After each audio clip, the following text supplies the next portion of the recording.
Welcome to the Michigan Man Podcast on Wolverine Sports Radio, a member of the V-Sporto Network, and in partnership with SB Nation's Maize and Brew, for Wolverine fans from coast to coast. Go Blue and welcome to the show. I'm your host, Mike Fitzpatrick. Caris will be back soon, and even though he has been missed, Coach Beilein's team is trending up after a brutal 3-game stretch. On today's show, we talk Michigan hoops with Wolverine great Terry Mills, who is the radio color analyst on the Michigan Basketball Network.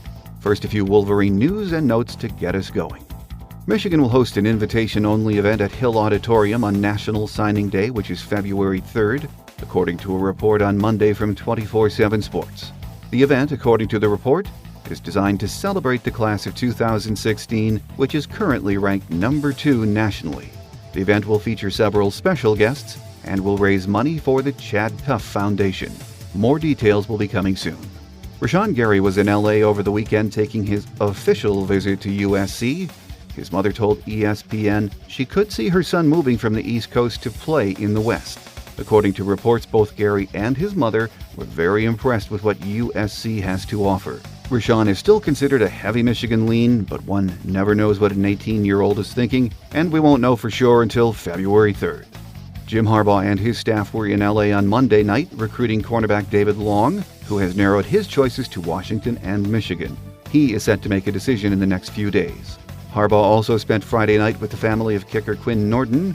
The Rockford, Michigan senior is a Penn State pledge and is considered the number 1 kicker in the class. So with less than 2 weeks to go and some big fish still out there, Coach Harbaugh and his staff are working hard to add to this already highly regarded class. Michigan basketball was in good shape, or so we thought when the season started. Then we learned Spike Albrecht's career was over. Zach Irvin was still recovering from back surgery, and then Caris suffered a lower leg injury early in the new year. Things started to look a bit iffy at that point. But this young team has kept improving. At home last week, they pulled off a huge upset by beating Maryland, and then traveled to Iowa on Sunday to take on the red-hot Hawkeyes. They did lose that game, but showed that even without Caris, they are an improving team and will be a force to be reckoned with in the Big Ten this winter, especially when Caris LeVert is back in the lineup. Terry Mills, Michigan great and radio play-by-play color analyst on the Michigan Basketball Network, joins me next here on The Michigan Man on Wolverine Sports Radio, a member of the V-Sporto Network, and in partnership with SB Nation's Maize and Brew.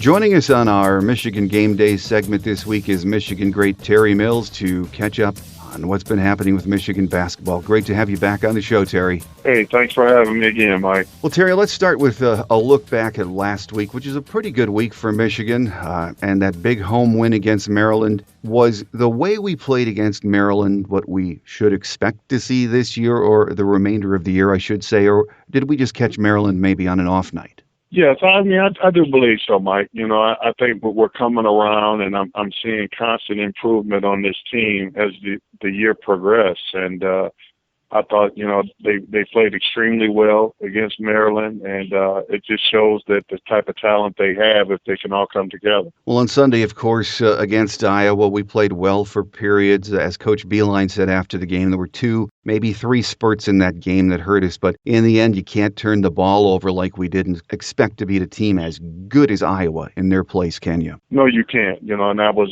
probably one of the keys to the game is, you know, when I said at the beginning of the broadcast that, you know, turnovers would be an issue, and Michigan's the type of team that doesn't turn the ball over a lot, and Iowa's the same way.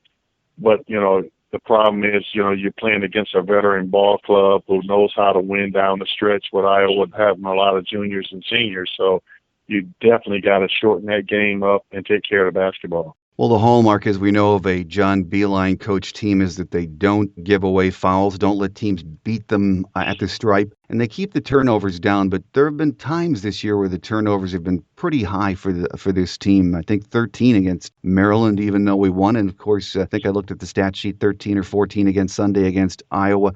Does that concern you, Terry? No, it doesn't. You know, I think think it's just a case of guys maybe just trying to do a little too much. I don't think that Michigan has really with the injury and Caris LeVert being out. I think that, we try to go through spells where we can't get a bucket. And I think guys kind of get into probably trying to do a little bit too much because we don't necessarily have that one guy that we can go to try to get a bucket. So I think that, once they start to settle down and run their offense and understand what it takes to win on the road. Well, let's talk about that guy that we is our go-to guy when we need a bucket, Caris LeVert. He's missed 4 games now. But it sounds like what Coach Beilein was saying after the game on Sunday anyway is that he's close to coming back. Is that your understanding of his situation, Terry? Yes, it is. Yes, I think that he'll be back soon. It's a process of the coaching staff and knowing some of the things that they went through last year with Derek Walton, being injured with the turf toe and then come back 2 games and then miss 3 games. They didn't want to have that process of having something linger around like that. So they're kind of on a timetable that, hey, let him take his time. He has a lot at stake, a lot of future, ahead of him, and not try to rush this thing at all. Well, I know Coach Beilein is taking extra care, extra caution in getting him back in the lineup, and he's mentioned several times he wants Caris to be pain-free, and he wants him to have a couple of days, 2 or 3 days straight of practice. To your knowledge, has he been working out or practicing with the team at all? Well, no, I haven't, because I haven't attended practices, but shoot-arounds and things like that. He'll help the guys, with passing and things like that, but he hasn't been doing anything active as far as, trying to run and things like that. Shooting he has been doing and, doing things outside of basketball, trying to keep his condition, whether, it's riding a bike or, doing treadmill work and things like that. So I think he's trying to keep his conditioning up at the same time. But like Coach Beilein said, he'd like him to be injury-free. We don't want any of this to continue to be a nagging injury that can come back and haunt us later on down the line. Well, Terry, let's talk about a couple of the veterans we need to see step up the rest of the way and start with Derek Walton Jr. Coach B says he's a pass-first point guard, but he wants to see him shoot more. How do you evaluate Derek's play so far this season? Well, I think he's done exactly what Coach Beilein just said. He said that, he is a pass-first guard in my eyes also. And he asked him to shoot more, and I think he has responded by shooting more. I mean, he can shoot lights out. He can be more aggressive, and I think overall everyone has stepped their game up. Zach Irvin has stepped his game up. Mark Donnell has stepped his game up. But, it's just tough to win on the road in the Big Ten, and I thought that team last night against Iowa, I thought they fought. They showed a lot of character. I mean, being down 11-0 to start the ball game. I mean, most teams would just roll over and, warm the bus up, let's go home. But, I mean, this team just buckled down, got some defensive stops, got back in, and actually took the lead. So that says a lot about this team. It sure does. The other veteran, Zach Irvin, that we want to see more from, he's coming around, and we all know he had back surgery late summer, early fall. You just don't pop back from that, even at his age. His game is starting to round up, though, isn't it? Yes, it is. And I think he's probably one of the most underrated players in the country. I mean, you don't hear a lot about him, but Zach Irvin is asked to probably guard the best player on the team, on our opposing teams, and I think he's been doing a phenomenal job. So now you're asking him to be very productive on the offensive end, but also play defense against some of their best players. And in most cases, he's been, outsized, with Utah last night, got 2 or 3 inches on him. And, but I think he's doing a phenomenal job. He looks like he's getting up better on that jump shot too, Terry. It just looked a little forced earlier in the year, but he just looks like he's feeling so much better now. Yes, he is. I think he's comfortable. As a coach, you try to work with him a little bit, whether you're trying to, help him with his release or, help him with, getting a little bit more arc on his shot. And, I just think he has one of those, difficult type shots, but effective, and I kind of compare him to Jamal Wilkes, if you will. Not a very pretty shot, but effective, and it's probably something you probably got to leave alone because when he shoots it, you may not think it's going in, but the majority of times it does. Well, speaking of another shooter, Duncan Robinson struggled a bit on Sunday, but we've seen this kid light it up. He's going to get a lot of defensive attention as the season moves along, Terry. It's going to be harder for him to get good looks as we head into February and down the stretch, isn't it? Yes, it is. And, I think he's starting to develop and go to a different level with his game because of how well he shoots it from the outside. You look at that Iowa game, he done a lot by actually shot faking and putting the ball on the deck and going to the basket. And that's something that he didn't show earlier. Everything was just concentrating on, taking jump shots. Now you've got him backdoor cutting, you got him putting the ball on the floor and actually creating. I thought that it would probably take him a year. It kind of reminded me a lot of how Nick Stauskas was when he came in, of just being a shooter. In the following year, being able to put it on the deck and go to the basket.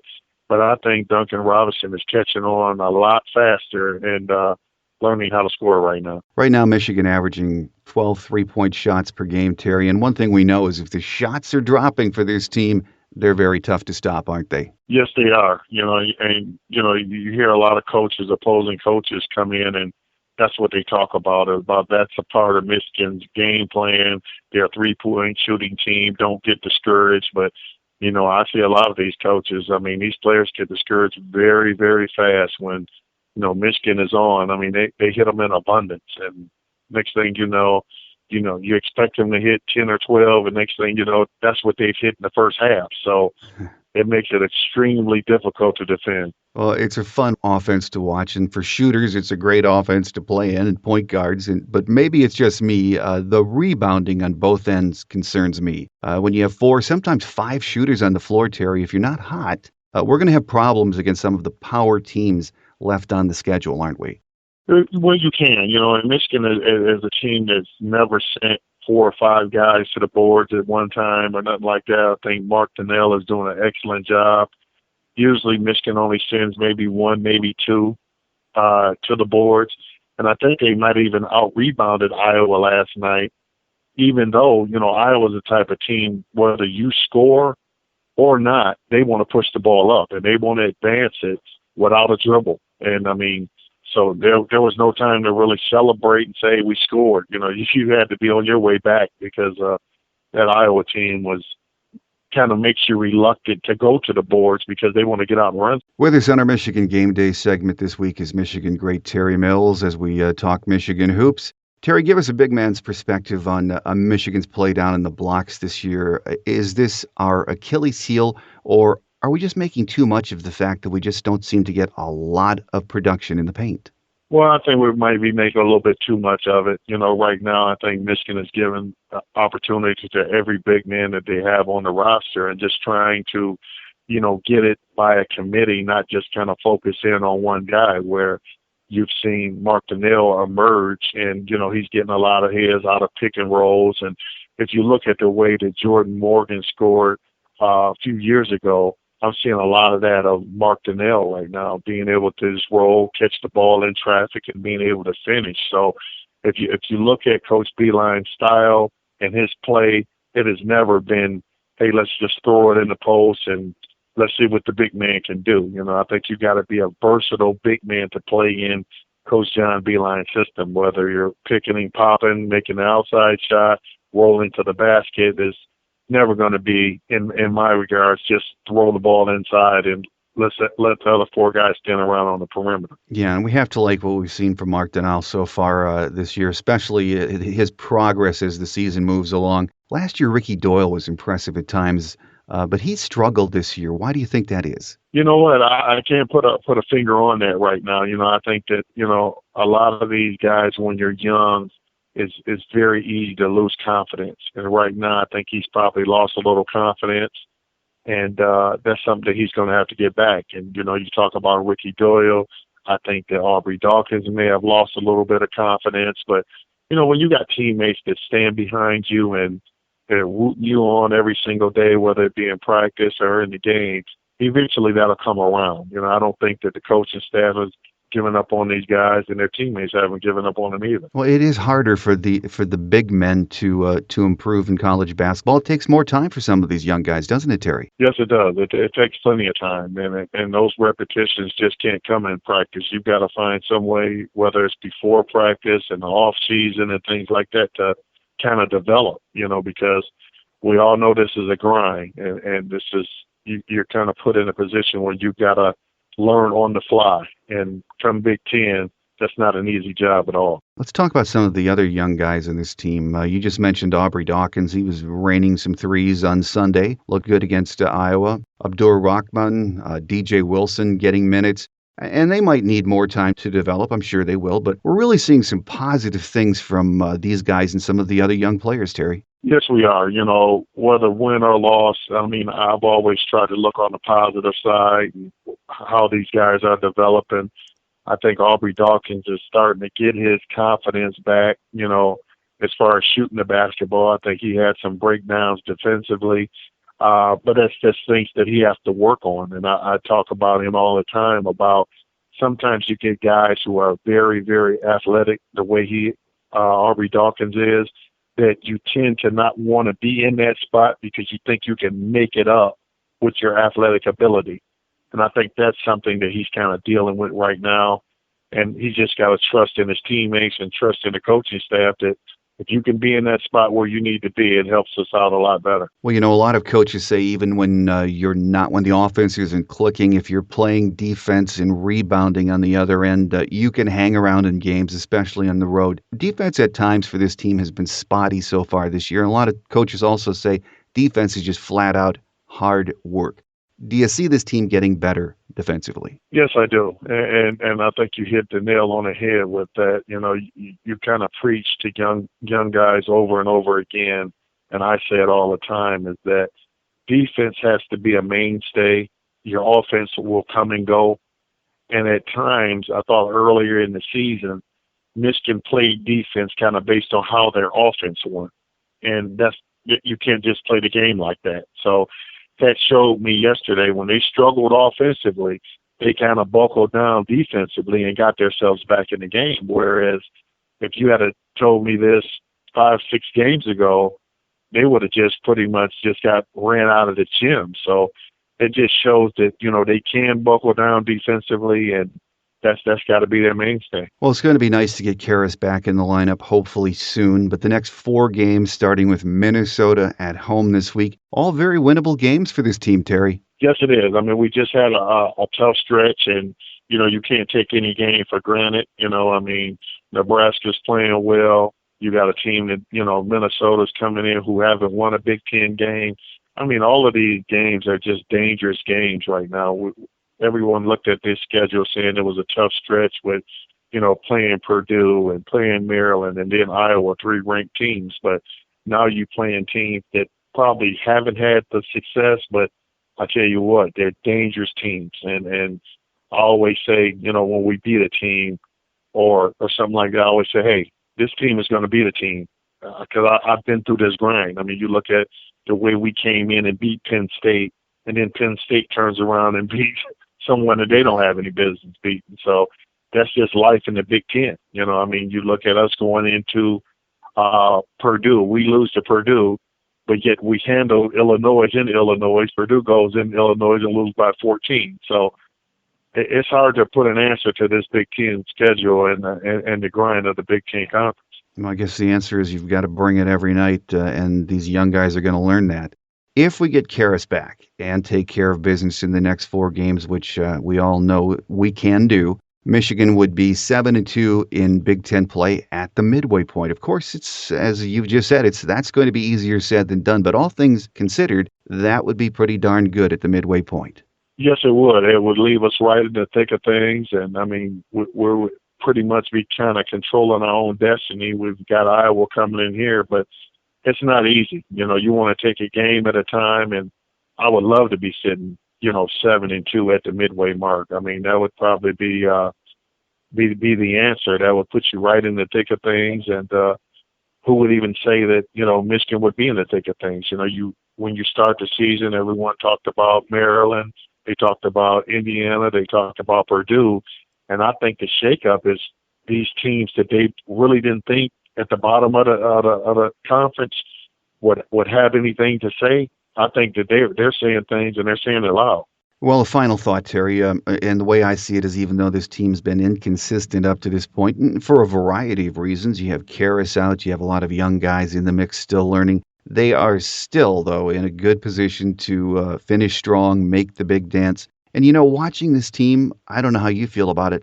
I don't think they've even come close to playing their best basketball yet. No, I don't think so. I think it's a good product. They're very exciting to watch, and I think people like watching them play, because when they do come to play and those shots start to fall, I tell you what, they're a fun team to watch, and they're only going to get better. I mean, if you asked me at the beginning of the season, how would this team fare?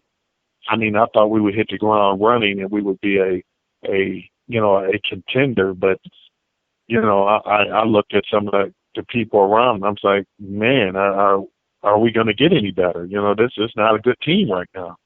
And as the season started to progress, I'm like, they're starting to get it. They're starting to get it. So I'm a believer right now. And that's sort of the hallmark of Coach John Beilein teams too, isn't it, Terry? That they get better as the season rolls along. Yes, and I mean, he instills that confidence in them. He's always positive. His staff is positive, and just letting the players know that they believe in them. And I think once those players start to believe in themselves, then, like you said, that's a hallmark. That's a calling card for Coach, that he develops players, and if they trust in him and believe in him, they'll get better. Well, I think we're in for an interesting end of January and February. It should be a lot of fun. With us on our Michigan Game Day segment this week, talking Michigan hoops, Wolverine great Terry Mills. Terry, always a pleasure to have you on the show, and we'll get you back on here in a couple of weeks. Well, thanks, Mike. I appreciate it. Wolverine Quick Hits is next as we wrap it up for another week here on The Michigan Man on Wolverine Sports Radio, a member of the V Sporto Network, and in partnership with SB Nation's Maize and Brew.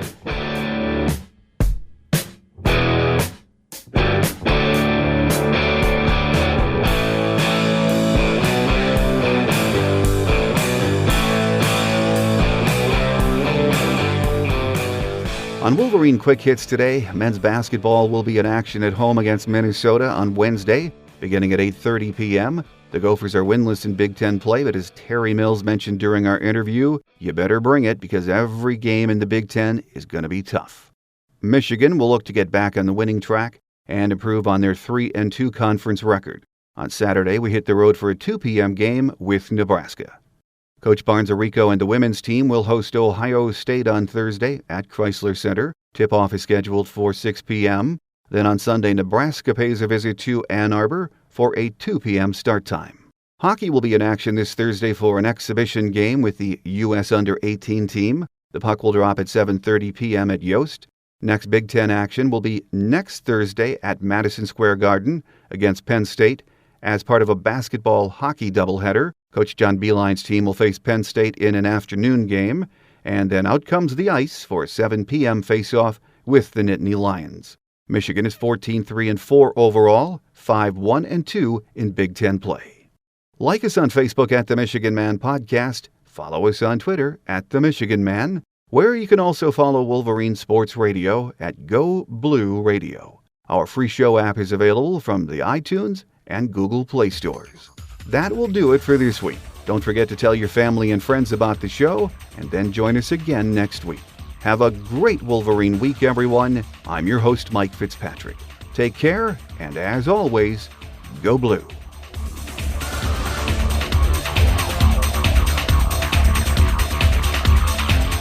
Thanks for joining us today on The Michigan Man, here on Wolverine Sports Radio, a member of the V Sporto Network, and in partnership with SB Nation's Maize and Brew. Our listener lines are open 24/7 for your calls at 313-263-4842. That's 313-263-4842. Or email us at themichiganmanpodcast@yahoo.com. That's themichiganmanpodcast@yahoo.com. The Michigan Man Podcast is produced at the studios of Robin Lynn Productions, Allen Park, Michigan, and is not affiliated with the University of Michigan. Go Blue!